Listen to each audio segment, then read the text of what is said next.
Is the way you talk jacking up your life? We're going to talk about it on today's podcast. I've spent the last 20 years studying, teaching, and coaching people to find their greatness and take their lives to the next level. Along the way, it's become evident that emotions are at the root of everybody's successes and failures. Worry and fear are the enemies, and it's time to forge the armor and earn the tools to overcome the two things that could single-handedly destroy your future.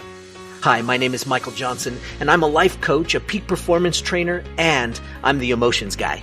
It's time to take back control of how you feel, control of how you act, and control of how you experience life. It's time to become a lifer, a new breed of overachiever focused on living every minute to its fullest. We are responsible for how we feel, and no one and no thing can make us feel anything. Emotional mastery is our journey, and emotional education and intelligence is the key. We are lifers, and this is Magic for Life. What's up, lifers? Michael Johnson here with the Magic for Life podcast. I'm excited you joined me today because we're going to talk about the way you talk. Now, that's an interesting subject, right? Because the way we communicate is huge. This is a very, very big deal in your world and in your life. There have been massive studies about this, and yet we're not going to talk about them today because we're going to talk about this a little bit more from a practical standpoint, not so much from an academic standpoint. If you want to read some stuff about it, then you can look up some things about linguistics. And if you really want to dig in, you can send me a message and I'll help you find some things that can help you dig into the specific element that you are interested in.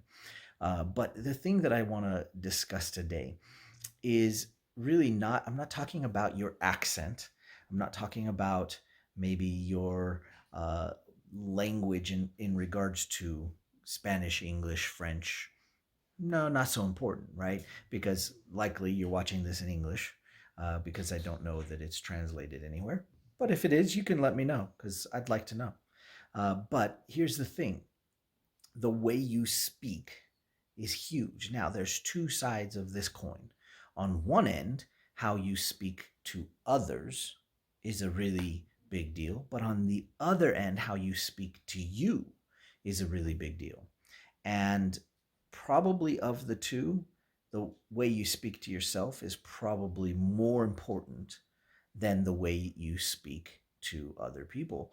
And yet they're both pretty important, right?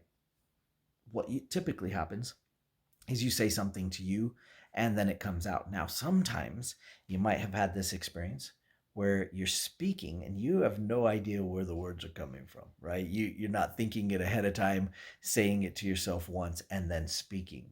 In fact, most of the time when you're doing that, you're trying to be very careful about what it is that you're going to say.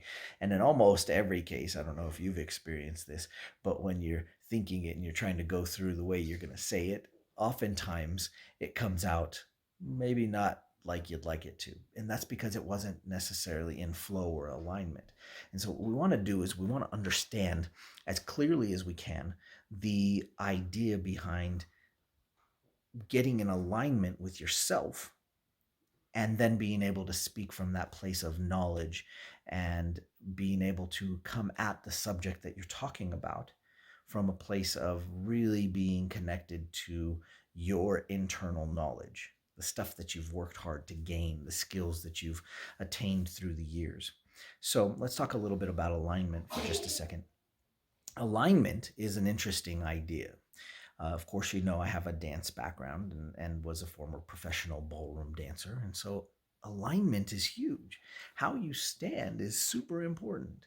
How you utilize your body in any given situation on the dance floor is particularly important. If you're moving across the floor but you're all crooked, what happens is not only is it's not aesthetically pleasing, meaning that it doesn't look very good from the outside, but it also isn't as efficient through the body to move across the floor. And so it's a very interesting thing as you work with dancers, whether they're highly competitive dancers or whether they're new. one of the things that you want to do is you want to get their bodies in line. And we start simply by getting their skeleton to operate in the most aligned way possible. And I'm talking bones, literally. Next up is how you get your muscles in alignment, right? To get them to work in the most efficient way possible, they have to be working in the way that they understand is their function. So if you make a muscle work in a way that it's not supposed to, that always leads to injury. And so when I work with my athletes, this is a big deal. A lot of them will come to me and say, well, why did I get injured in this? I'm strong, I work out. And you had to have wondered this, right? You watch the NBA players or the NFL players and any sport really, and they work out and they take care of their muscles and they do their stretching and they have trainers and they have all these people that are taking care of their bodies. And you might think to yourself, well, how did they get hurt when they're so physically prepared? Well, typically there is a thing that happens that gets them out of alignment, and their other muscles or their other parts of their skeleton, their body and anatomy try to compensate for the lack of alignment in that moment. Now, obviously in football, they're getting banged around and hit. Obviously in each sport, there's something that's equivalent to that, that strains their body. And when it gets them out of alignment, that's typically when things go wrong. Now, let's kick this all the way back and let's turn it back around to language. When we start talking about language, oftentimes when we are speaking from our knowledge, from our internal understanding of something that we gained through skill over time and over experience, what happens is we can speak about that thing without necessarily having a script or without having anything that is pre-planned. And so it becomes very natural. When people listen to you talk about something, they know it's not scripted. They know you didn't memorize it. They know it's just coming from your truth, your alignment, and your ability to have done and experienced those things up until that point. Now, when you are still trying to learn something, or if you're reading it, you can typically tell when people are inauthentic because of that, because they aren't in alignment. They aren't congruent with what they're doing. They're still trying to force it a little bit. And anytime there's that forced element of it, that's when things typically go wrong, like the athletes would get hurt, or like a speaker would necessarily sound a bit more inauthentic. And that's huge, right? This is a big deal. So if you're listening to this and you're going to speak to somebody, you got to know your stuff. You got to know what it is that you're doing. And oftentimes we, in our language, can give ourselves a bad rap because it might come across as being inauthentic, because you might start reading something that you've put in a script, and that reading of it makes it sound like you don't know what you're doing because you're using that script, and it becomes inauthentic because you're not in alignment with you. You oftentimes can see it, and once you start to recognize it, you will have a hard time going back, but you oftentimes start to see it with news anchors or reporters when they're reading off of the screen, because they're reading something that isn't theirs. They're reading something that is pre-written or maybe written for a conglomerate of people or of other news anchors. They're all reading the same thing, right? And so there's this element of incongruency that is huge. That's a really big deal. So we want to make sure that we can find congruency in what it is that we're doing. Now, sometimes in that news anchor sort of setup, we've gotten so used to seeing them all speak that way that it's become a way of them speaking that we have accepted and we've become okay with. I challenge you to not be okay with it. Start to see through it. Start to see their incongruency because they're reading something that they didn't write, something that they didn't do the research on, something that they don't believe in, but they're reading it really well. And really, for a lot of reporters, and if they didn't write the story, and if they didn't do the work, if they didn't do the research, or if it's not theirs, they have made a profession out of being professional readers. So they can read really well, and it gets very difficult to tell whether they're authentic or not. This is a big deal, right? When you're speaking to your tribe, to your people, to the people that you're sharing your message with, it is super important that you get in alignment with what you are actually trying to portray. And the best way to do that is just to know your stuff.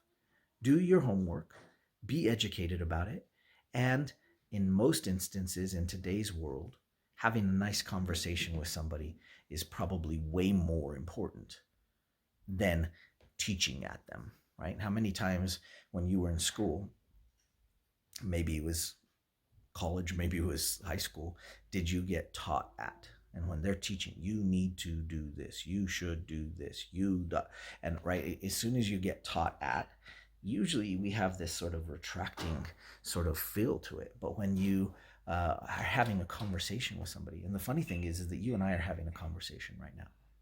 We're interacting because I'm saying something and you're thinking something about what it is that we're communicating about. And this is great, right? Because you and I can have this nice conversation about what it is that we're discussing.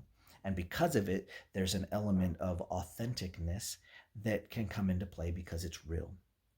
And so when we talk about our language and we talk about how we utilize our language, again, today's topic wasn't about accent and it wasn't necessarily about the specifics of the words, right? We weren't going to talk about, whether you use this or whether you use that. Now, that is a beautiful subject and we'll talk about that another time. But the conversation really is about being authentic and about being in alignment with what you're doing. Right, and I like to split that. I love to split words. If you've hung out with me, right? Alignment, right? The mint, like the gold mint, right? Is where the money is, right? And then when I say money, I mean like the special stuff, right? So I want you to really consider your ability to start to communicate. And the best way to do it is to start to practice. Start to practice being in a conversation with your audience, with the people that you have a message to share with. And start to let them get to know you so that you can just converse about the thing that you're great at, about the thing that you're really good at. Because as soon as you do that, people will attach to you and they'll say, yes, I love that. I want to talk about that. I want to learn more about that. And I want you to teach me. So go out there, get in alignment. Let's start talking to our tribes, our people in the best, most authentic way possible. Use your words, use your language to convey the alignment of you with the knowledge that you have. I hope you enjoyed this episode. Please like and subscribe. And don't forget to share this with your friends. #MagicForLife with a J. And we'll see you next time on the next episode. Hey lifers, we expect upgrades to the base operating functions of the things like our phones, cars, and even refrigerators. Why then has it not been made a priority that we upgrade the operating systems of our emotional states? We dance around the subject of emotional mastery from a young age. We have so much more knowledge in today's world, yet we're still teaching outdated methods of emotional education, if any are being taught at all. It's time for a change. It's time for an upgrade to our emotional education. Let me help you learn how to do that. Pick up your free copy of Every Minute at everyminutebook.com.